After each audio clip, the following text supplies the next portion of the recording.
600 years ago, they say, the Maoris came in huge canoes across the Pacific from Hawaii. They brought their Mauritanga, a language, a culture, a way of life. Tribes grew, and for each a Marae, a meeting place. Generations passed and the Marae became more sacred. Marae, heart of the tribe, courtyard for celebration and mourning, welcome and farewell. A forum where grievances were heard, disputes settled. Then the European, the Pakeha, came. There was a new god. The mana of the chiefs was eroded and old ways were forgotten. Today, 3/4 of the Maori population lives in the city.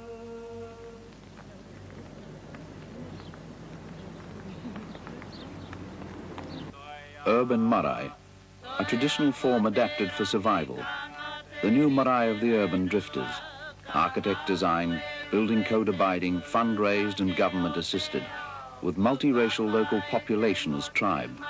A meeting house to accommodate visitors, a courtyard to welcome them. A city place for the Maori, for Mauritanga, for any person, Maori style. A few miles from the capital in Wainuiomata, such a project has begun. Maoris, Pacific Islanders, Europeans share an economic level and are capitalizing on their isolation to make a new community. Day one, fundraising started, protocol emerging, tradition honored. Some of us got together and we discussed the need for a marae for Maori people in Wainuiomata. And so we talked a bit and decided on a philosophy, which was this. Our waka, our canoe, was kotahitanga, one people. The anchor of that canoe, te pungota waka, was te atua, God, our spiritual strength. And our paddle of that canoe was going to be goodwill and love, something very sacred to the Maori people. And so we have come along through the waters with our canoe, but then we started to see other things on the horizon. We started to see other people in Wainuiomata. We started to see other cultures, other arts and crafts. And we weren't too sure what was beyond that horizon, and we're still not sure. So in recent months, we were fortunate to be given the vision to decide that Wainuiomata needed a marae for all the people. And if you look here today, below you or next to you, you'll see a child. That's our child, Pakeha Maori. And that's what we want the marae for. Where the many art forms in our community that we saw on this horizon, the pottery you'll see in here, the spinners. I'll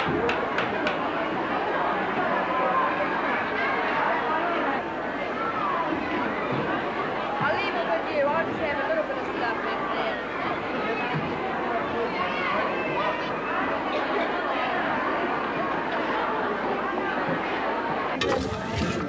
Yeah, sorry, we can do it, because we're standing here today, right now. A whole lot of us.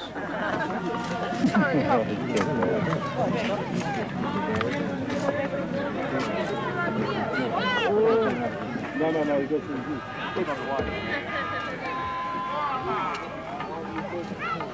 Auckland, with the world's largest Polynesian population and over a dozen urban marae projects. In the suburbs of the Western Districts, a project nurtured for 10 years has emerged as the John Waititi Memorial Marae. Open to all, but a Maori place, where the Maori can be on his own ground in a Pakeha world in the city. All our activities are here, and our children are being raised here. And I think, in actual fact, there's very little physical connection with home for a lot of our folk, and especially with the children. Keep still. Feet. You take Te Aratu here, where if you travel up any of these roads here, you'll see that the allocation of the houses, you'll have Pākehā, Samoan, Maori, Pākehā, Rarotongan, Pākehā, Maori, and we were all sort of at the same income level, roughly, you know, mostly working class folks, all living much the same way of life and experiencing the same difficulties in making ends meet in the city.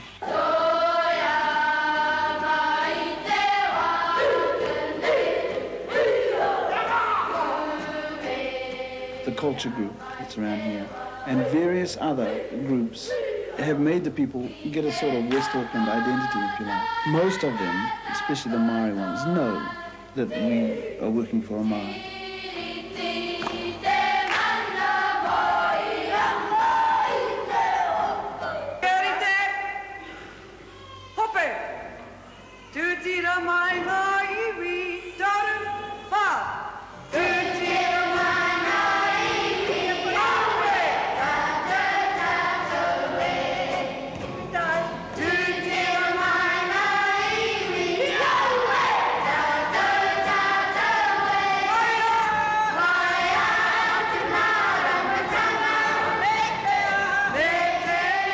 This marae differs from the real traditional rural maraes in the sense that, one, the land is not so-called tribal land, and two, it isn't tribal.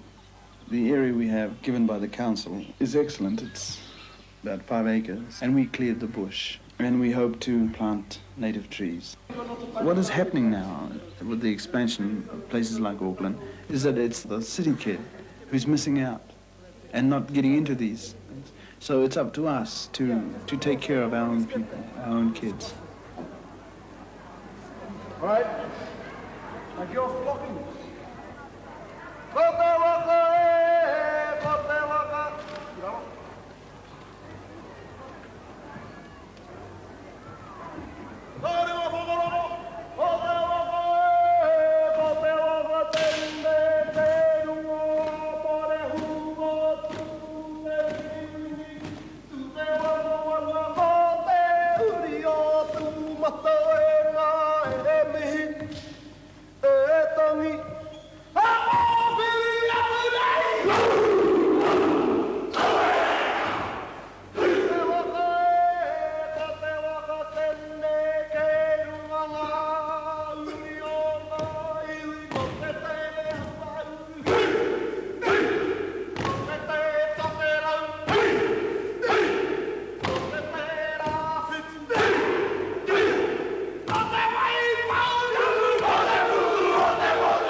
In Auckland, the old rural Aureki Marae of the Ngāti Whatua tribe is adapting radically to an urban environment. Once the Tangata Whenua, the dominant tribe of the area, then victims of a tidy waterfront campaign, they were moved years ago from their ancestral marae by the sea to state-owned houses on a nearby hill. The move caused much sadness, but a turning point was passed. A new marae needed a new concept and a broader function. The marae role in an urban setting. First, an education centre, arts and crafts school, classes in Maoritanga. These flourished and a $650,000 complex was planned, a Maori community and cultural centre for all races of Auckland. The ceremony on the old marae, the Aureki domain, a kind of public exorcism to clear the air and formally set things right. The theme is thanksgiving for those who lived here in the past and the life and culture they handed on. To symbolize the link between the old and the new, earth from the old marae is taken to be blessed in a church service.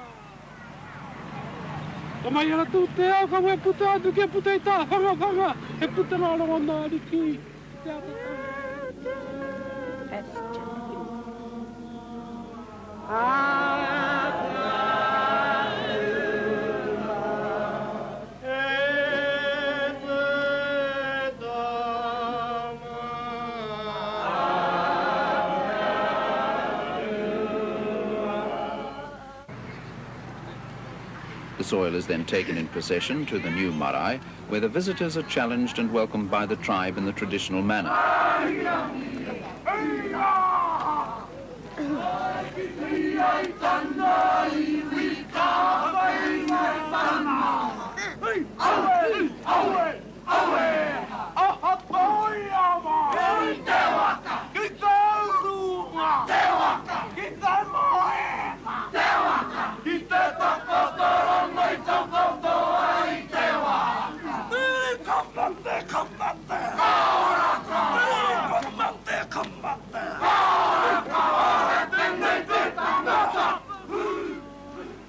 As part of the dedication service, the earth is scattered on the new marae, completing the ceremony and providing a starting point for the new Aureki venture.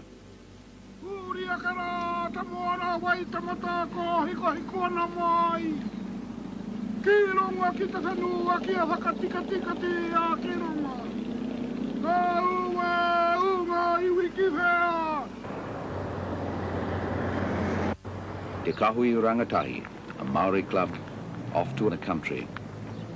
We have got together mainly for the purpose of doing a little Maori culture, what we can in a short space of time.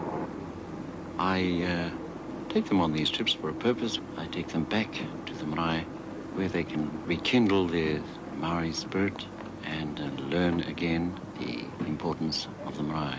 We're coming into Wanganui now.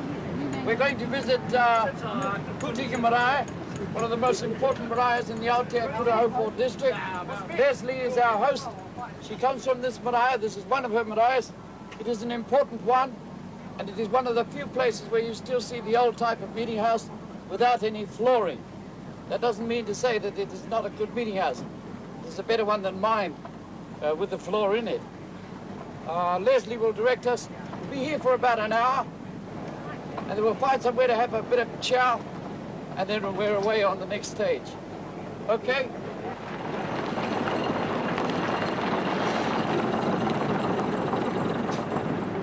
This visit to Putiki Marae is a brief stop. The club has stayed here before, and because of this, there will be no formal welcome on this occasion. Instead, we have an informal greeting by some of the local elders present. One of the elders, the Kuia, Arangi Takarangi, lives on the Marae, and she is a rangatira, a chieftainess, a noblewoman. She is well known and well respected throughout the country. Over 100 years old. My father-in-law, he died at the age of 64. This meeting house was up when he was a boy. This meeting house was standing. There were three other. This is the third. The two others was in a midstream, was washed away by the flood. And then the next flood, this one came. And it was drifted from Matahiwi Pa, that's Ngati Putama tribe. Drifted from there and landed here. Landed as it is, but it's not as big. And landed with all the kakahos and just came in the flood, rest here. And when they heard, they thought when they sighted it's here somewhere, and they knew who was living here, so they didn't bother to come and claim. They said, well, belong to him now, leave it here. Been here ever since. So that it wasn't built all at once? No, not at all. Just according to what I was told. Now inside, you have a look at it, no bora. No. I think you find that in all our old-time Filipino things, because the solid material they have. But it's great,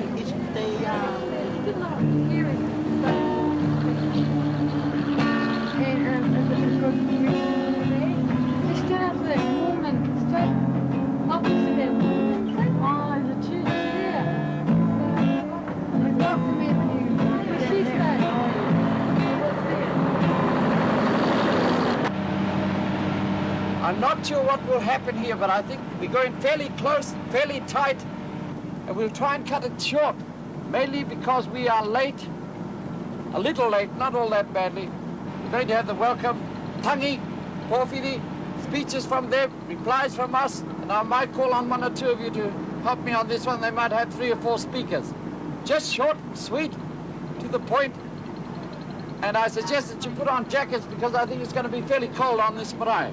The name of the marae is Aotea, and I think that pretty well says it, okay? The arrival at the Marae at Aotea, the high point of this trip. The group approaches silently onto the Marae, and the Kuia, the elder women, sing out the invocations of welcome from the front of the meeting house. where the visitors will sleep.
The orations, the speeches of welcome, these are given by the elder men of the tribe, the chiefs.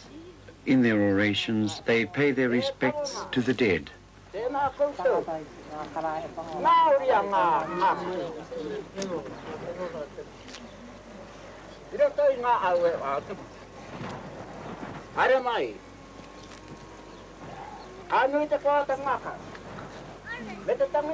O ta ngakau kia koutou.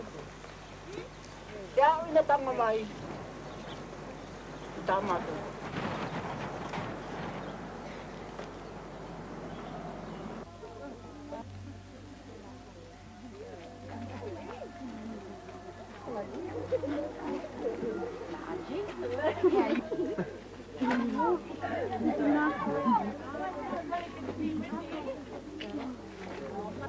The hongi is the Marae method of physical greeting, and this must always be done when one is visiting a marae.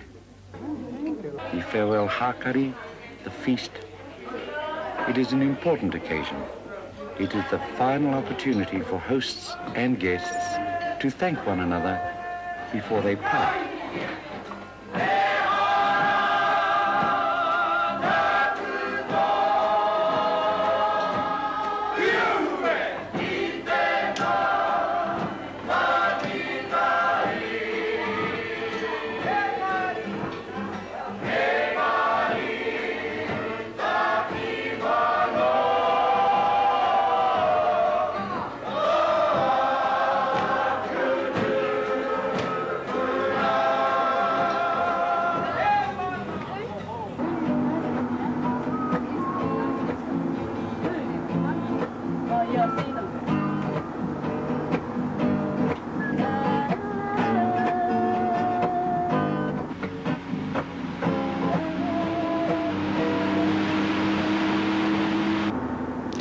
Workshop trips, if we can call them that, have many benefits, and I only hope that each one of the members will realize this, perhaps not now, but later on when they grow a little older and they take their place on the marae as leaders and chiefs among their own tribes, and will act out in the proper way the things that they learnt when they were members of the group.